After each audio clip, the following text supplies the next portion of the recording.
Hey, it's Gemma here from GemmaBonham-Carter.com. I help entrepreneurs just like you create, launch, and grow their online course businesses. If that sounds like something that's right up your alley, make sure to hit that subscribe button so you stay in touch with all the videos we publish on this page. And let me know in the comments what your course is all about, whether you've launched it yet or you just have an idea brewing. I'm super curious to hear. All right, so in today's video, I want to share with you my 3-step system to online course marketing because it can get real overwhelming real fast with everybody telling you you need to do 1,001 things to market your online course, from challenges and video series and summits and all the things. It can be really hard to know what exactly to focus on. So I've been doing online courses since 2016 and I have tried all the tactics. I have been where you are and done all the things. And ultimately, what has really driven my success as a course creator comes down to 3 really simple steps. And so I want to outline what those are for you today in this video.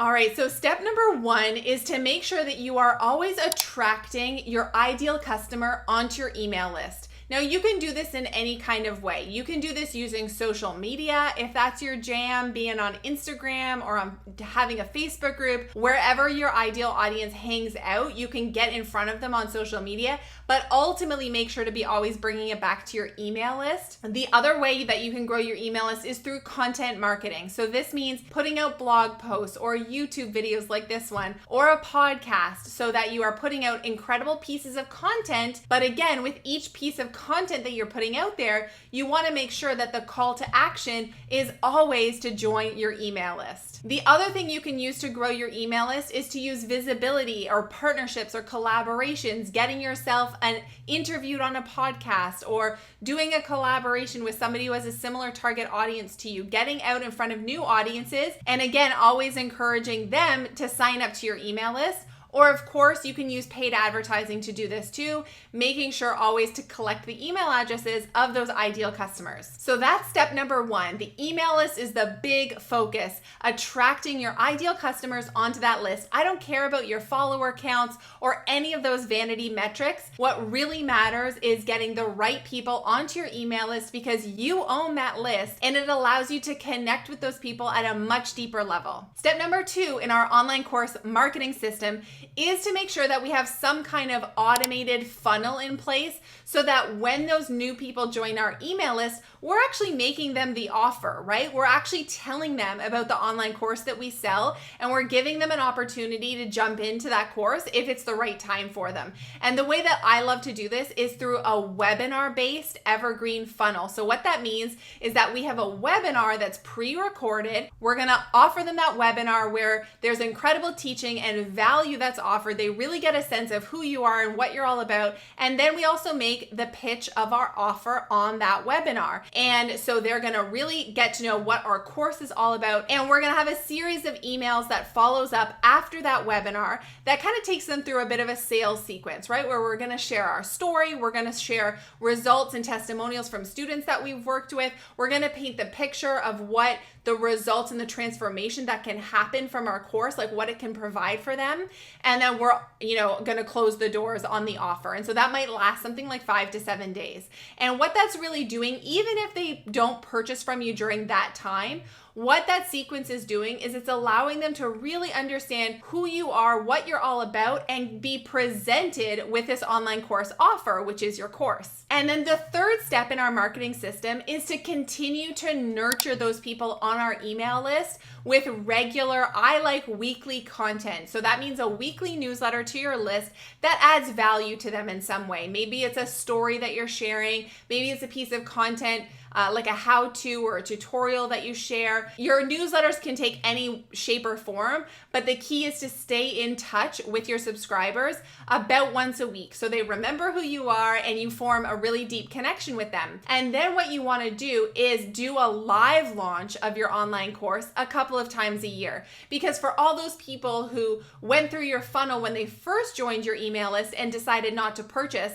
well, now it's been a couple of months, they've really gotten to know you, they've built built that level of trust with you now, and they're ready to hop into your program. And what would happen if you never gave them the chance again, right? If you never actually went and sold your course to them again, they would never have the opportunity to hop in. So doing a couple of live launches a year means that you're opening the doors up for them again. You're really encouraging them to hop in, and maybe there's extra incentives, like you have some extra bonuses or things like that for them to hop in during that live launch. And that way you're really getting the best of both worlds, because you've been able to get the people who are the fast action takers who want the solution now. They're the ones who are going to have purchased in that evergreen webinar funnel when they first joined your list. Whereas the people who really need to develop that connection and that trust with you, I like to call them the slow cookers. They're the ones that are going to hop in a little later in your live launch. And that way you've really maximized both opportunities of making sales of your online course, and really kind of have created a bit of a sales machine to keep driving sales and conversions and new students into your program. So that is my 3-step system to online course marketing: attracting your ideal customer onto your email list, having a webinar-based evergreen email funnel that sells your course, and then continuing to nurture those people on your list with weekly newsletters and doing a live launch a couple of times a year. It is as simple as that. You do not need to get, you don't need to add on more things. You don't need all the frilly, shiny tactics that we see other people doing. If you really stay focused on doing those 3 things really well, I promise that you will see incredible success with your online course business. So if you're ready to learn more about how to really grow your online course business, I have a 60-minute completely free masterclass. The link is right below this video that I want you to go and snag a seat at. In that class, I'm sharing with you my own story of going from my first course flopping big time to being able to generate multiple 6 figures in revenue from my course business. I'm also sharing the 3 big mistakes I see course creators making time and time again that is really halting their growth. And I'm sharing with you my sold method on how to really create and launch a successful online course. So make sure to go snag a seat in that masterclass right now. And if you want any of the recommendations of the tools or the software systems that I use to run my course business, I've also included all the links to those below this video. All right, hit that subscribe button so you stay tuned with all the videos we release on this channel. Let me know in the comments what your course is all about and what you've been doing to market your course so far. I'd love to hear about it. And I'll see you in the next video.